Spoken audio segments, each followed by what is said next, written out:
আমি আরবি ভাইটাকে কিছু প্রশ্ন করব। করো।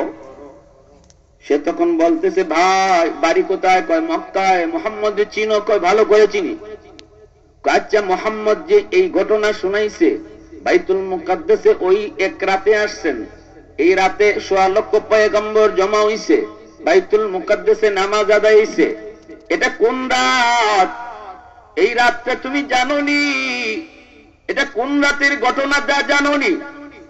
আবু সুফিয়ান কয় হ্যাঁ তাও জানি। কোন রাত? কয় গেল রজব মাসের ২৬ তারিখ দিবাগত রাত শবে মেরাজ। ওই ২৬ তারিখ দিবাগত রাত বলা মাত্রই ওই খাদেম কয় জাহাপনা, যদি এটা ২৬ তারিখ দিবাগত রাতের ঘটনা হয়, ওই রাতের ঘটনার জ্বলন্ত সাক্ষী হলাম আমি নিজে। আজও পর্যন্ত আমি জানতাম না, আমার মনের ভিতরেই শুধু এই প্রশ্নটা ছিল। আজ আমার ওই আরবি ভাইয়ের কথায় আমার প্রশ্নের জবাব আমি পেয়ে গেলাম। এবার সে লোকটায় কান্দিয়ার কয় জাহাপনা শুনেন, এশার নামাজ পড়ে সবাই যখন মসজিদ থেকে বের হলো, দরজা জানালা বন্ধ করতেছিলাম, একটা দরজা মেইন দরজাটা বন্ধ করতে আমি পারি নাই।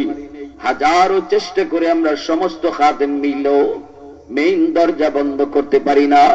অন্যদিন এই দরজা আমরা বন্ধ করেই যাই, কিন্তু ওই রাতে এই দরজা বন্ধ করা সম্ভব হয় নাই।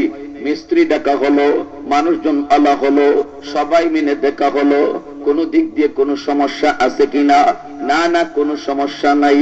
মনে হয় যেন বিশাল বড় পাহাড় দরজার উপরে চাপা দিয়ে রাখা হয়েছে, নড়ানো যায় না, চড়ানো যায় না। এই অবস্থায় বাধ্য হয়ে আমরা চলে আসলাম। ফজরের আগে আগে আমি দ্রুত গেলাম, হায় দরজা তো খোলা রাইকে চলে আসছে, একটু যাই। আইসেই দেখি বাইতুল মুকাদ্দাসের সামনে বালু।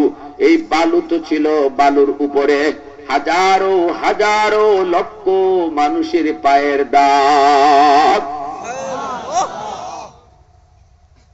একটু দূরে আগে দেখি একটা পাথরের মধ্যে রশি বাঁধা, রশির মাথাটার মধ্যেই দেখলাম একটা চতুষ্পদ জানোয়ারের পায়ের দাগ। আমার এখন বুঝ হয়ে গেছে দরজা কেন বন্ধ করতে পারি নাই, কারণ এই দরজা আল্লাহর হুকুমেই লাগে নাই। কারণ আল্লাহ জানে এই রাতে তার বন্ধুরে আনবে, সব নবীর ইমাম হবে মুহাম্মদুর রাসূলুল্লাহ। দরজা আল্লাহর হুকুমে নড়ে নাই, চড়ে নাই। মসজিদের ভিতরে নামাজ হয়েছে, নবী ইমামতি করছেন, পায়ের দাগগুলি হলো ১৬ লক্ষ পয়গম্বরের পায়ের দাগ, চতুষ্পদ জানোয়ারের পায়ের দাগ হলো বুরাকের পায়ের দাগ। এতদিন পর্যন্ত এই প্রশ্নের জবাব আমি পাই নাই, আজ আমি পেয়ে গেছি। কি হয়েছিল এই রাত্রে? অতীব জাহাপনা, আজ আমি আপনাদের সামনে, সবার সামনে এই মুহূর্তে কালেমা পড়ে মুসলমান হয়ে গেলাম। একটু জোরে আওয়াজ দিয়ে কোন সুবহানাল্লাহ, আরো জোরে সুবহানাল্লাহ, আরো জোরে সুবহানাল্লাহ। तकबीर में कलमा में नमाजों में याजा में, तकबीर में कलमा में नमाजों में याजा में, है नाम इलाही से मिला नाम मोहम्मद, है नाम इलाही से मिला नाम मोहम्मद। फरमाते ही आदम को मुझे खुल्दतरी में, कहा हुआ तू बाबे मिला नाम मोहम्मद। महबूब ने कहा सल्ले अला नाम मोहम्मद, आका की जिया दिल की जिला नाम मोहम्मद, आका की जिया दिल की जिला नाम मोहम्मद। मुसलमाনের आवाज এখন আল্লাহু আকবার। তাহলে আমার আপনার নবী সকল নবীর নবী, जो नबियों का नबी हो, जो रसूलों का रसूल हो।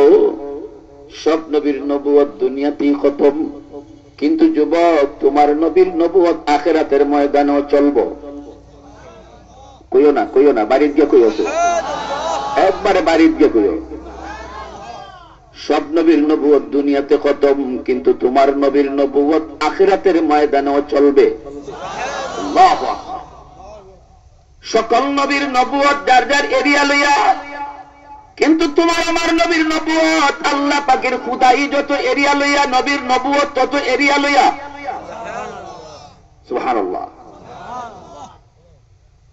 মেরাজে আল্লাহর কাছে গেলেন, আল্লাহ পাক রব্বুল আলামিনের কাছে যাইয়ে আল্লাহ কথা বললাম, কিন্তু আমার উম্মত কেমন করে তোমার সাথে কথা বলবে? আল্লাহ পাক কয়, বন্ধু তুমি জানি উম্মতের কথা বলবে, তুমি তো কোথাও যায় উম্মতের কথা বলো না। জানি তুমি উম্মতের কথা বলবে, যাও তোমার উম্মতের জন্য